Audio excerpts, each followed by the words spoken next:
Continuamos en Telenosotros y yo les voy a pedir que se tomen unos minutitos, que levanten el volumen y que presten mucha atención, porque seguramente cuando les cuente con quién estamos, van a tener la sensación de que les pasó lo mismo.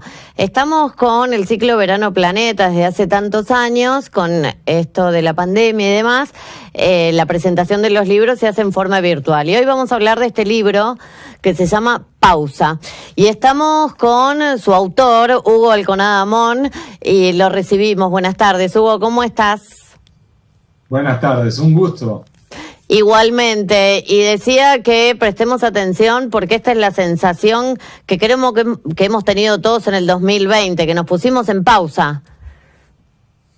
Es que esta fue la sensación dominante, de que veníamos avanzando con nuestros proyectos, ambiciones, sueños, viajes previstos, y de repente se cortó todo el mundo encerrado, y mundo en nivel amplio, en serio, y tener que reformularnos, tener que aprender otra vez. Exacto.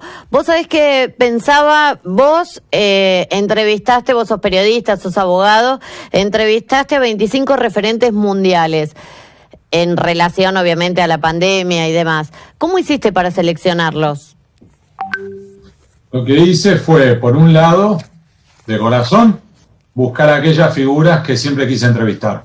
Tan sencillo como eso. Ajá. Y eso combinado con empezar a revisar los listados de los premios Nobel de Economía, de Medicina, de Física, de Química, empezar también a consultar otros premios como el Príncipe de Asturias, ahora la Princesa de Asturias, o incluso los listados de la revista Time Foreign Policy sobre los 100 referentes, 100 líderes globales, y empezar a ver cuáles eran las figuras que de manera recurrente aparecían cada año.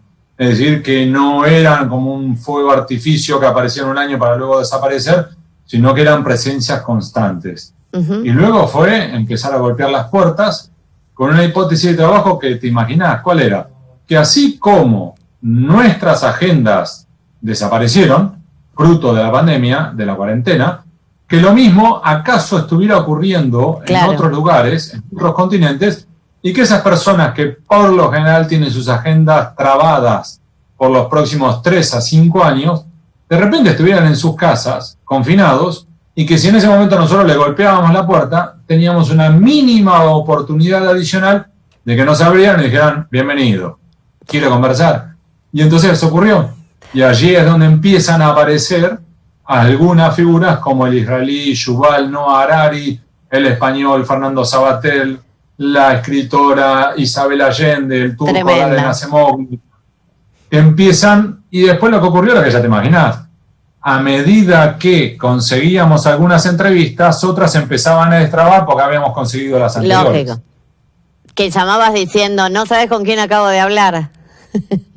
No tanto como eso, pero lo que ocurrió fue, por ejemplo, que el israelí Yuval Noah Harari, converso con él me sugiere leer los libros del geólogo norteamericano, un gran genio, llamado Jared Diamond, que a su vez lo leo y luego lo contacto y le digo, mire, su libro y el que me recomendó hablar con usted fue Noah Harari. Y dice, bueno, bien, bienvenido, venga. Entonces, a su vez, Diamond después me recomienda otros libros y doy el tercer paso. Entonces, al final, los senderos se iban ampliando por recomendaciones de los mismos entrevistados. Ah, es genial, es genial. En algún momento del libro vos decís que no quisimos ver que se venía esta pandemia. ¿Teníamos indicios que esto iba a pasar? Sí, y de hecho una de las entrevistas que a mí más me impresionó fue al historiador británico y profesor de Oxford, Peter Frank Ockham, uh-huh, que no me quiero equivocar, pero yo creo que fue octubre o septiembre de 2019, uh-huh, él dice, cuidado porque se están abriendo determinados factores de riesgo que a su vez pueden derivar en una pandemia, y una pandemia de este modo. Y algo similar pasó con la Fundación Bill Gates, no por la fundación en sí, sino porque distintos científicos que estaban financiados por la fundación habían abordado los riesgos de una pandemia, que en definitiva vamos más allá. Hay distintos riesgos que están presentes en nuestras vidas cotidianas y que les prestamos más o menor atención. De hecho, un rasgo distintivo de este libro, que a mí me llamó la atención, que yo no había mirado, era una y otra vez el remarcar el cambio climático como el eventual futuro sopapo que nos podemos padecer. Y que entonces cuando tenemos que poner los 20 de los 25 entrevistados remarcan que ya el cambio climático no es un problema a largo plazo, no es algo solamente relevante, sino que además es urgente corregir, y ya es una señal. Porque en definitiva, si ya tuvimos un traspié, que fue la pandemia, y nos están anticipando que el eventual nuevo traspié puede ser el cambio climático, ¿acaso tengamos que empezar a tomar medidas? Esto tiene que ver con cuando referís a hay algo que no estamos viendo. Es decir, esta pandemia ya la vivimos, digamos, que es lo que se viene. Sí, porque además este mismo historiador británico, como verás, es uno de los que yo más disfruté, Peter Frank Copan. Uh-huh. En un momento veníamos en el ida y vuelta y él remarca una frase más o menos como la siguiente: hay ocasiones en las cuales más importante que las respuestas son las preguntas.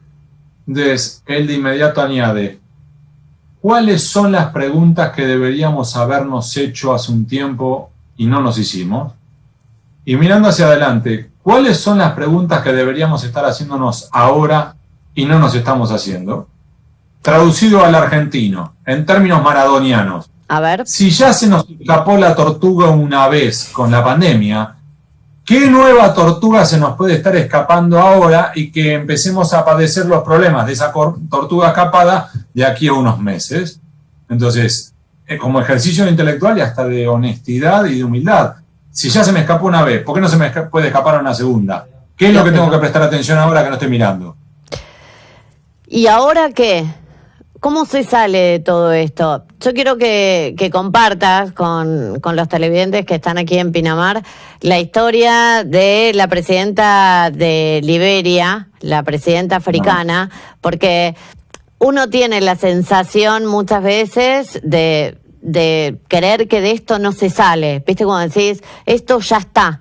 Pero hay gente que vio el límite, que vio el finito, y contanos qué le pasó. Es tremenda. Esa entrevista fue extraordinaria y la hice acá mismo en este escritorio y fue una de las 2 entrevistas que me quebré y de hecho ambos nos quebramos y nos largamos allá.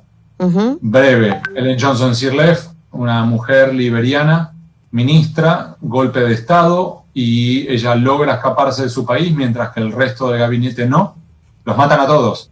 Ella vive en el exilio y cuando tiempo después, años después, se reabre la oportunidad, hay una ventana de apertura democrática en su país, asume el riesgo de que la maten, pero vuelve, compite y gana las elecciones y se convierte en la primera mujer presidenta en la historia de África.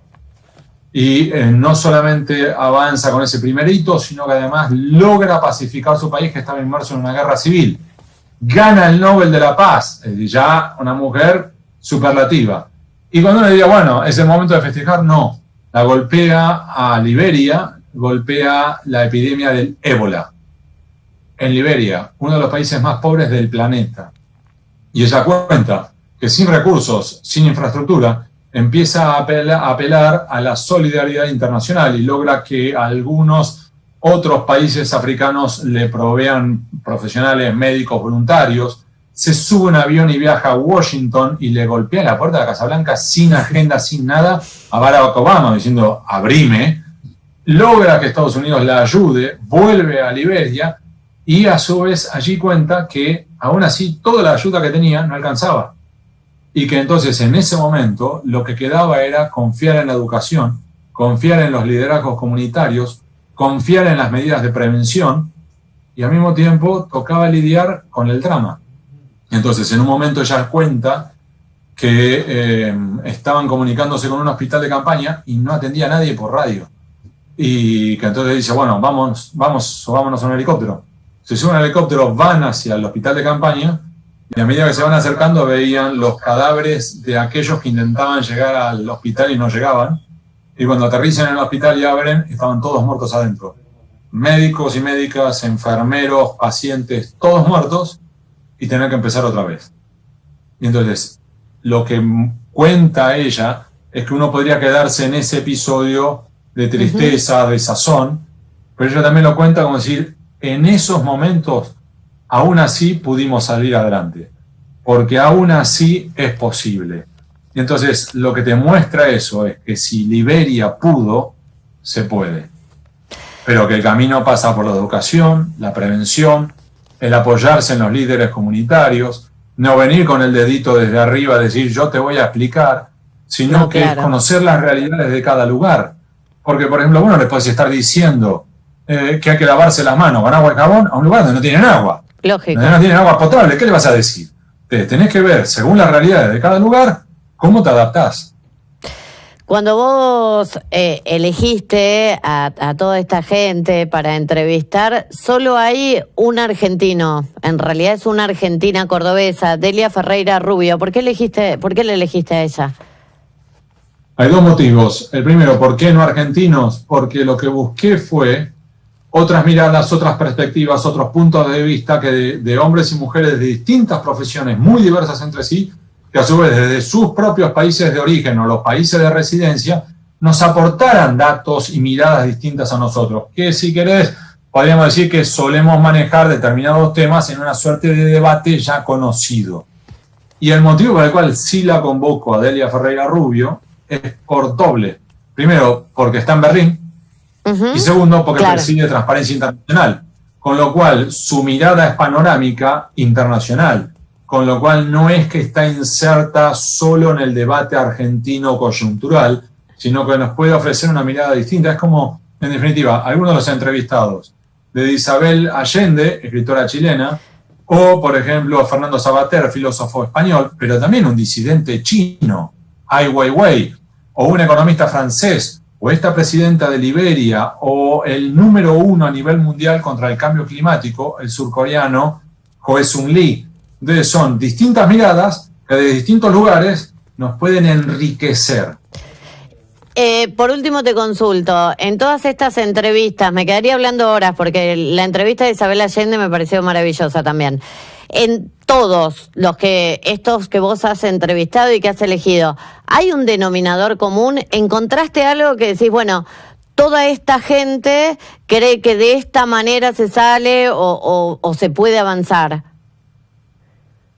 Te diría que no hay una fórmula mágica y al mismo tiempo que hay oportunidades. ¿Qué quiero decir? Primero, que esto viene para largo, esto no es una carrera de 100 metros llanos, esto es una maratón, en el cual vamos a tener que practicar paciencia, templanza, perseverancia, resiliencia, porque incluso si ponerle que la mejor vacuna posible apareciera mañana, que liberaran la patente, que se pudiera fabricar en todos los laboratorios del planeta, que pasado mañana nos pudiéramos vacunar todos y que el viernes pues estuviéramos todos a los abrazos celebrando, no se terminó todo. ¿Por qué? Porque los impactos de la pandemia continúan. Claro. Los impactos en pobreza, desempleo, desigualdad, brecha educativa. Entonces, hay impactos de esto que viene para rato. Los chicos que no tuvieron el año pasado clases, ¿cuánto tiempo van a tener para recuperar aquello que perdieron? Y quienes no tienen empleo, si crear un puesto de trabajo en la Argentina cuesta sangre, sudor y lágrimas, perdimos 1 millón. Vamos a tener que recuperar 1 millón de puestos de trabajo como mínimo. Es decir, los desafíos son a largo plazo. Ahora, así como te dicen esto, también remarcan una y otra vez la idea no de esperanza tonta, naif, ingenua, sino sí la sensación de oportunidades. Y cierro con esto. Oportunidades para aquellos que son flexibles, ágiles, rápidos, astutos. Te doy 2 ejemplos y cierro. El primero. A ver. Ha-Joon Chang, economista surcoreano, profesor en Cambridge, mente brillante, ya suena para Premio Nobel de Economía. Él habla, por ejemplo, da el ejemplo de Ethiopian Airlines, una aerolínea en el corazón de África que vislumbra que se terminó el servicio de transporte aéreo de pasajeros como existía. ¡Chau! No más. Entonces deciden reconvertir sus aviones de la noche a la mañana en transporte de carga y se convierten en la aerolínea de transporte de carga para toda África. En muy Escuchá pocos esto. días. Da ganancia. Claro. En África, una aerolínea da ganancia. Y los invito a que nos están viendo ahora, que lo googleen. Busquen Ethiopian Airlines Profits y les va a salir. Ahora uno puede decir, bueno, pero eso. Doy otro ejemplo puntual. Hubo una bodega de una bebida espumante en la Argentina que a fin del año pasado hizo una bebida con unas iniciales y referido al 2020. Sí. Si no hubiera hecho eso, de esa bodega, no sé cuántas botellas hubiera vendido, pero probablemente porque tenía esa etiqueta, vendió mucho más. Entonces, eso es astucia, inteligencia y agarrar las oportunidades que se te presentan. Ese bodeguero fue el astuto, lo suficientemente astuto para aprovechar una oportunidad. El punto es si nosotros estaremos en condiciones de aprovechar lo que se nos presenta. Esta noche, a partir de las 20, pausa. Te invitamos a que lo sigas por YouTube. Donde estés, podés seguirlo y después, por supuesto, que las charlas ya quedan y la podés ver cuando quieras. Planeta Libros Argentina, ese es el canal de YouTube de Verano Planeta. Hugo, un placer enorme haberte conocido. Felicitaciones, la verdad que es un libro excelente y se lo recomendamos a la gente. Muchísimas gracias y gracias por tu generosidad. Por favor, hasta pronto. Ojalá que el año que viene pueda ser presencial la nota. Ojalá. Un beso, muchas gracias. Esta noche, a partir de las 20, es la invitación que te hacemos desde Telpin TV. Podés entrar en YouTube, en el canal Verano Planeta Libros, y poder compartir esta charla sobre este libro Pausa. Y hablando de pausa, nos vamos a una pausa.